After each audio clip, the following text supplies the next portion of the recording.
Redonner sa place à la nature jusque dans les centres-bourgs, un peu comme un retour en arrière par rapport à ce qu'il se faisait dans les années 60 où l'on goudronnait à tout va. Dans cette commune des Côtes-d'Armor, ils ont ressemé, ils ont replanté et vous ne trouverez aucun habitant pour vous dire qu'il y a trop de verdure. Ce liquide vert projeté entre les tombes de cette commune, ce n'est pas de la peinture mais bien du gazon. Il est mélangé à des algues de couleur verte pour faciliter la pose. Avant, les visiteurs du cimetière marchaient sur des gravillons et quelques herbes indésirables. Elles étaient enlevées à la main depuis 2015 et la fin du glyphosate dans cette commune. Quand vous commencez en bas du cimetière et que vous voyez tout ce qu'il y a à faire plusieurs fois par an, c'est pas très encourageant pour les agents techniques. Et donc c'est pour ça qu'on est passé. Et après, il y a l'alternative. Qu'est-ce qu'on fait? Soit on reste au désherbage à la main, soit on bitume tout. Mais alors là, au niveau réchauffement climatique, écoupement des eaux pluviales, c'est une catastrophe. Et l'alternative, c'était de passer et confort. Parce qu'alors en plein soleil, le bitume...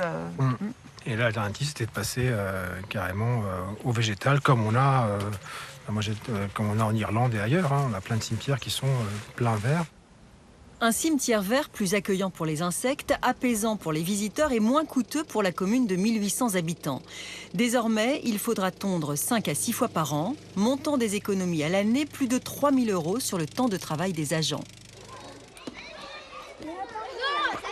Il y a plus d'ombre, c'est moins chaud. Cassandre parle de ces îlots qui ont remplacé le goudron dans la cour de son école. Je préfère parce que c'est plus joli déjà. Je trouve que c'est pas mal parce qu'en même temps il y a des copeaux, on peut faire des châteaux, on peut jouer. Sur le goudron, on peut se faire mal et moins sur les copeaux. Plus de bien-être donc pour les enfants et une manière naturelle de capter les eaux de pluie. C'est un enjeu qui va se développer avec le réchauffement climatique. Les épisodes pluvieux sont très violents et il faut trouver des solutions pour limiter l'eau qui arrive dans les réseaux. Et c'est pour ça que les espaces créés respectent une organisation qui suit la pente de la cour naturelle pour pouvoir absorber l'eau. Pour que les travaux coûtent le moins cher possible, ils ont été réalisés avec les agents municipaux. Ils ont enlevé le bitume et les enfants ont jardiné. Dans cette commune voisine, une mini-forêt a été plantée dans le bourg. Une soixantaine d'arbres, des tilleuls résistants aux fortes chaleurs. Coût de l'opération, 120 €. Moins de 2 € par arbre. Un prix imbattable parce que la commune a acheté des tout petits modèles à un forestier du coin. Là, on a un arbre qui a été planté il y a 2 ans, qui faisait 30 cm. Et on voit bien qu'il a vraiment très bien poussé, puisqu'en fait, là, il fait plus d'1,80 m en moins de 2 ans. Et je pense que dans 20 ans, il fera plus de 10 mètres, quoi.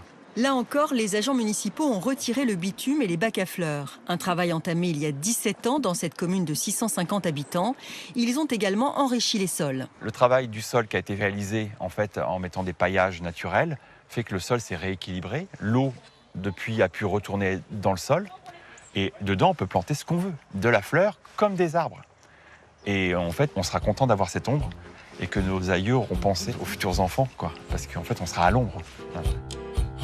Ces 2 communes rurales ont fait avec les moyens du bord et leur petit budget. Elles ont aussi été conseillées par des associations locales pour réaménager leur bourg et mieux affronter le dérèglement climatique.